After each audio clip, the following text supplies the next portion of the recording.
Hello everyone, and welcome to my spooky October TBR.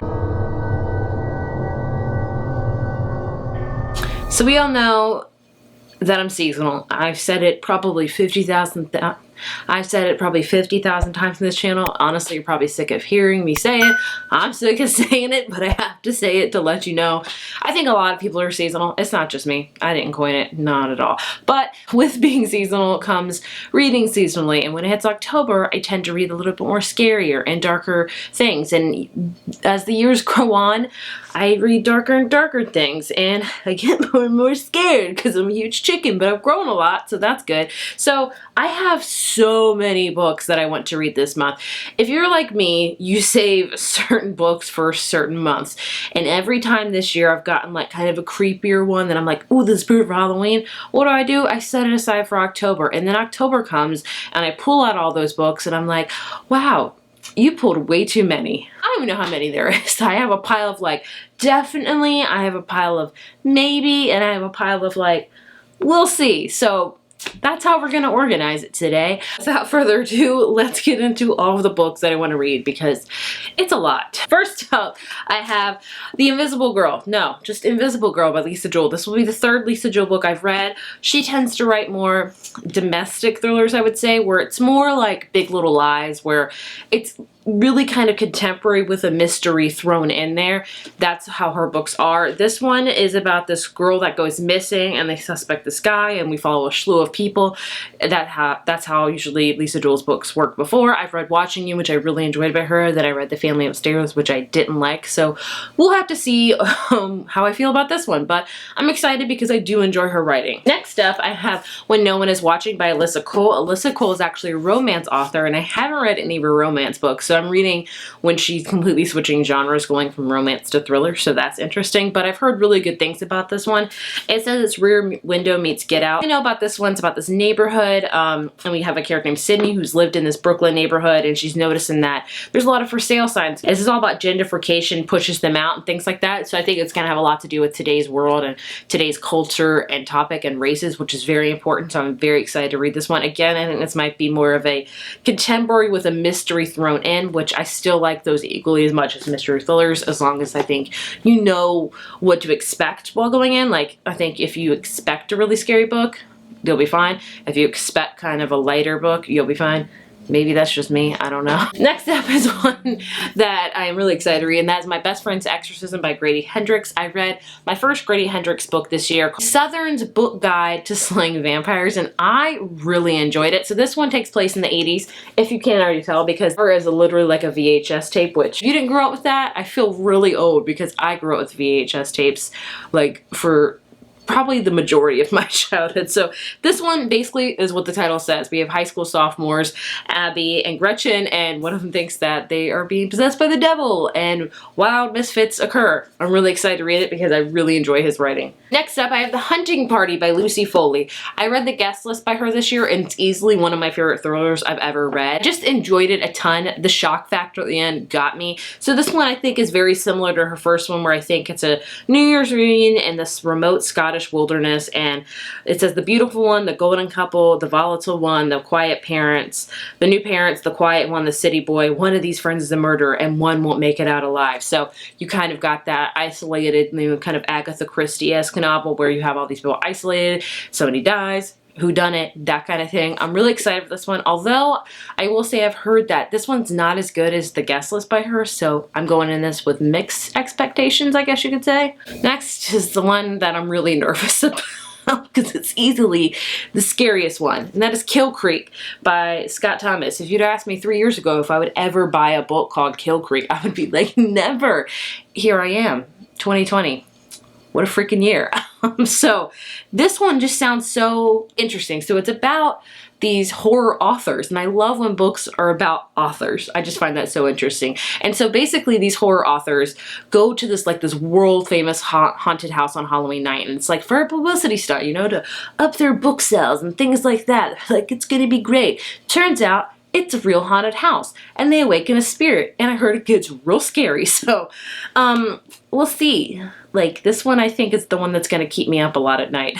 Why? Moving on to lighter things, at least for this video, I guess, is The End of Her by Sherry LaPena. This will be my third or fourth book by her. So she also writes kind of in the same vein as Lisa Jewell, where it's kind of a contemporary setting with a mystery thriller mixed in, and this one's just the same. So it's about this couple, Stephanie and Patrick. So they have new twin girls, and it's really hard. They're colicky and things like that. And then Erica, a woman from Patrick's past, appears and makes a disturbing accusation. Patrick had always said his first wife's death was an accident. Now Erica claims it is a murder. So obviously we're gonna have, you know, just a lot of different things going on. I really hope this doesn't take the trope, because I feel like there's so many tropes with anything, and one in particular that I do not like, especially in thrillers, when they take the new mom and make her just really like almost like a really unreliable character, because she's a new mom. She's going through sleep deprivation. She is not seeing things clearly, and they really make it into this huge ordeal. Like, she said that she saw something, but was it just sleep deprivation? I'm like, really? Like, I don't know why that trope exists. I don't know why they do that. It just annoys me. So I feel like that's gonna happen in this one, because she's gonna be so sleep deprived. She's gonna think she sees things or stuff like that, and then it's gonna have to be going unreliable. But I'm like, this girl is like raising 2 twin daughters. Like, give her a lot of credit now. Anyway, yeah, I'm gonna read this. We'll see. I have such a not love with Sherry LaPena's books. It's kind of like Ruth Ware. I don't know, guys. My spider, my poor spider's hanging on by a thread. Get it? I'll have to stick him back up there. There you go. Let's see. Next up is one I want to read. It's very long, and that is The One by John Mars. I have heard everybody talk about this one. A lot of people love it, say it's their favorite John Mars books.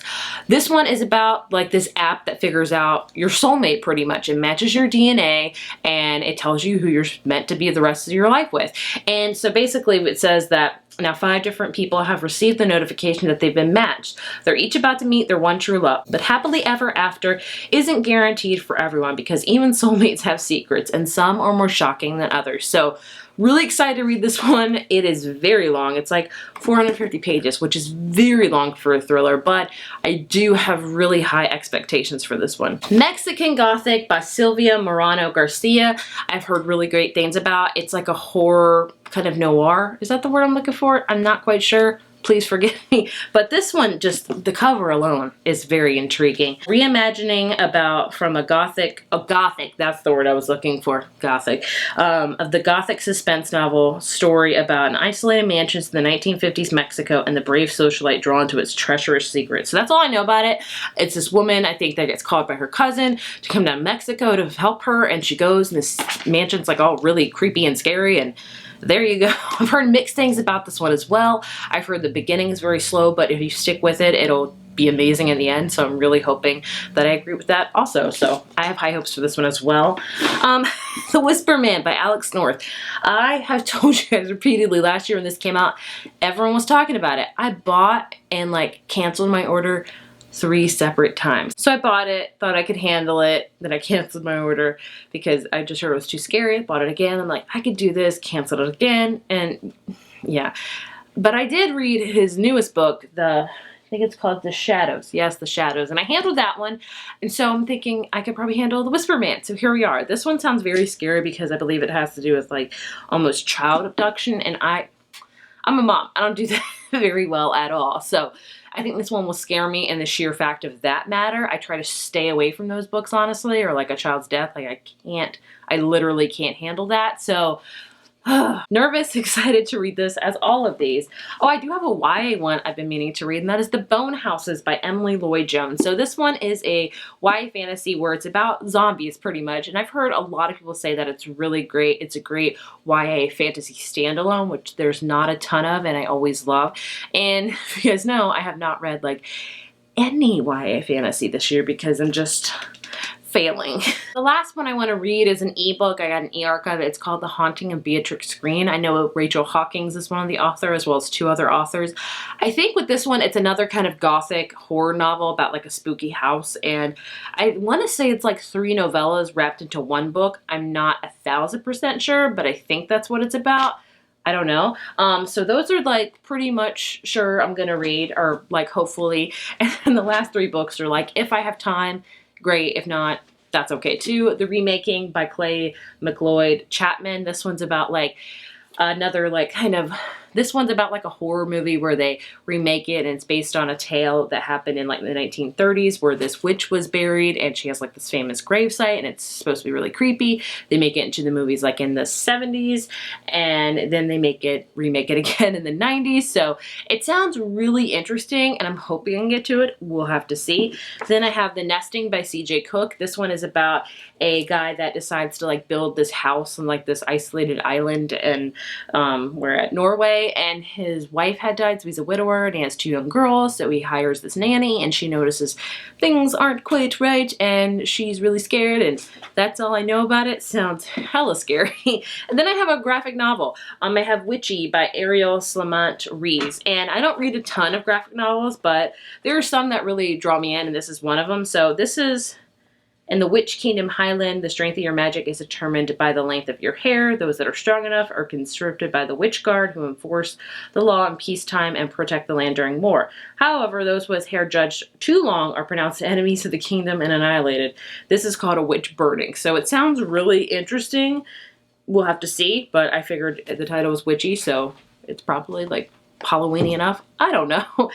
Will I read all of these? Absolutely not. I'm going to try my best. I'm going to film a few reading vlogs and keep you in the process of them and see how I feel about them. If you want to hear about any books in particular, like if there's anyone that you're like, please read, like make sure you read this month, please let me know down in the comments, because like I said, all these are not going to be read. I mentioned 14 books. I just don't think that's feasible for this month. So let me know which ones you think that I need to read, like make it a priority. Let me know in the comments. Thank you so much for watching. I hope you have a spooky month of reading as well, and we all sleep with the lights. Bye guys.